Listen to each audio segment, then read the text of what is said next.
வணக்கம் நேர்களே, உங்கள் அனைவரையும் மீண்டும் மற்றொரு காணொளி தொகுப்பில் சந்திக்கின்றோம். நாளை தினம் கனேடிய மத்திய வங்கி பேங்க் ஆஃப் கனடா வட்டி வீத அறிவிப்பை வெளியிட இருக்கின்றது. இந்த வட்டி வீதமானது எப்படி அமையும் என்று பலரும் எதிர்பார்க்கின்றார்கள். இந்த வட்டி வீதமானது கூடுமா குறையுமா என்ற தகவல்களை அறிவதற்கு மக்கள் ஆர்வமாக இருக்கின்றார்கள். குறிப்பாக பல பொருளாதார நிபுணர்களுடைய தகவலின் அடிப்படையில் வட்டி வீதமானது நிலைநிறுத்தப்படும் என்றே கூறப்படுகின்றது. கூடவும் மாட்டாது, குறையவும் மாட்டாது. தற்போதைய மட்டத்தில் அவர்கள் அதனை பேணுவதையே விரும்புவார்கள் என்று தெரிவிக்கப்படுகிறது.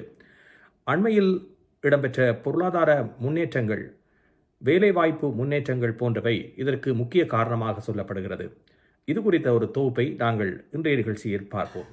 பெரும்பாலான பொருளாதார ஆய்வுகள் காட்டுவது என்னவென்றால், அக்டோபர் மாதத்தில் இருந்த வட்டி குறைப்பு தான் இறுதியாக மேற்கொள்ளப்பட்ட வட்டி குறைப்பாக இருக்கும் என்று அவர்கள் கருதுகின்றார்கள். டிசம்பர் மாதத்தில் வட்டி குறைப்புக்கு சந்தை வாய்ப்பு 0% இருப்பதாக சில பொருளாதார நிபுணர்கள் கூறியிருக்கின்றார்கள். வட்டி வீதம் நிலைநிறுத்தப்படும் என்று பெரும்பாலான ஆய்வின் முடிவுகள் தெரிவிக்கின்றன. இதற்கு காரணம் அண்மையில் வெளியான பொருளாதார புள்ளிவிபர தகவல்கள் என்பதனை மறந்துவிடக்கூடாது. வேலைவாய்ப்பு மற்றும் ஜிடிபி இந்த வட்டி வீத குறைப்பை தடுக்கக்கூடிய முக்கிய காரணிகளாக இருக்கின்றன. தொடர்ந்து 3 மாதங்கள் வலுவான வேலைவாய்ப்பு வளர்ச்சி காணப்பட்டிருக்கின்றது. அதே நேரத்தில் எதிர்பாராத விதமாக 3ஆம் காலாண்டில் ஜிடிபி உயர்ந்திருக்கின்றது. இந்த 2 காரணிகளும் வட்டி குறைப்பை செய்ய வேண்டிய தேவையை பேங்க் ஆஃப் கனடாவுக்கு ஏற்படுத்தாது என்பதனை பலரும் குறிப்பிடுகிறார்கள். வேலை இல்லாதோர் வீதம் 7.1% 6.5% குறைந்திருக்கின்றது. இதுவும் பொருளாதாரம் எதிர்பார்த்ததை விட வலுவாக இருக்கின்றது என்பதனை காட்டுகின்றது. இதனால் வட்டி குறைப்புக்கான தேவை தற்பொழுது இல்லை என்று நம்பப்படுகின்றது. அடுத்த ஆண்டு வட்டி உயரக்கூடும் என்ற கணிப்பும் தற்பொழுது வெளிவந்திருக்கின்றது. வீட்டுச் சந்தைகள் அதற்கான சாத்தியக்கூறுகளை பதிவு செய்ய ஆரம்பித்திருக்கின்றன. அத்தோடு நிதி நிலைமைகளும் அவ்வாறானதாகவே இருப்பதாக தெரிவிக்கப்படுகிறது. வேலைவாய்ப்பு தரவுகள் நல்ல நிலையில் இருந்தாலும் வேலை சந்தை முழுமையாக சமநிலைக்கு செல்லவில்லை என்று குறிப்பிடப்படுகிறது. இருந்தாலும் தற்போதைய பொருளாதார வேகத்தை பார்த்தால் அடுத்த ஆண்டின் இறுதிக்குள் ஒரு வட்டி வீத உயர்வு சாத்தியமாக காணப்படுவதாக பொருளாதார நிபுணர்கள் கூறியிருக்கின்றார்கள். நிதி நிலைமை அடுத்த ஆண்டு முழு வட்டி உயர்வை ஈடு செய்வதற்கு தயாராக இருப்பதாக நிதி தகவல்கள் தெரிவிக்கின்றன. இதே நேரத்தில் சில பொருளாதார நிபுணர்கள் 2026ஆம் ஆண்டு வரை வட்டி வீதம் என்பது நிலையாகத்தான் இருக்கும் என்றும் கருதுகிறார்கள். அண்மைய வேலைவாய்ப்பு வளர்ச்சி என்பது உண்மையான பொருளாதார நிலையை பிரதிபலிக்கவில்லை என்ற தகவல்களும் இருக்கின்றன. அதே நேரத்தில் ஊதிய உயர்வு பலவீனமாக இருக்கின்றது. உள்நாட்டில் தேவைகள் குறைந்திருக்கின்றன.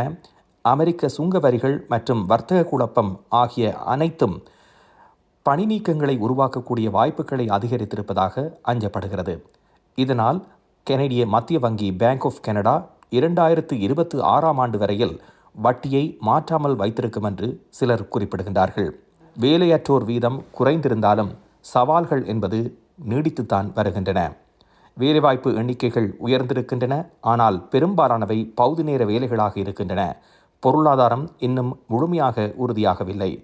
ஆகவே பணவீக்கம் மெல்ல மெல்ல குறைந்து வரும் நிலையில் வங்கி இந்த வார கூட்டத்திலும் வட்டி வீதத்தை மாற்றாமல் வைத்திருக்கும் என்று கருதலாம். நாளைய தினம் வட்டி வீதம் உயர்வு என்பது சாத்தியம் இல்லை என்றே தெரிவிக்கப்படுகிறது. தொடர்ந்து இதே மட்டத்தில் வட்டி வீதத்தை பேங்க் ஆஃப் கனடா பேணும் என்பது பலருக்கு ஒரு மகிழ்ச்சியான செய்தியாக இருக்கும். இருந்தபோதிலும் 2026ஆம் ஆண்டில் வட்டி வீதம் உயரக்கூடிய வாய்ப்புகள் தென்படுவதாக பலரும் கணித்திருக்கின்றார்கள். அதேபோன்று சில பொருளாதார நிபுணர்கள் இந்த 2026ஆம் ஆண்டு வரையில் வட்டி வீதம் கூடாமலும் குறையாமலும் அதே மட்டத்தில் பேணப்படக்கூடிய சாத்தியக்கூறுகள் இருப்பதாக கூறுகிறார்கள்.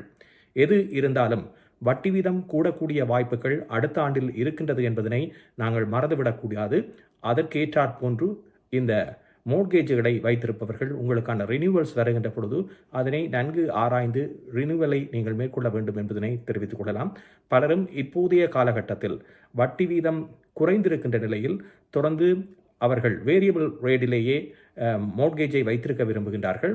அது ஒரு நல்ல விடயமாக இருந்தாலும் எதிர்வரும் காலங்களில் வட்டி வீத உயர்வு ஏற்பட்டால் அதனை ஈடு செய்யக்கூடிய வகையில் நீங்கள் இருக்கின்றீர்களா என்பதையும் ஒருமுறை சிந்திப்பது மிகவும் பொருத்தமானதாக இருக்கும்.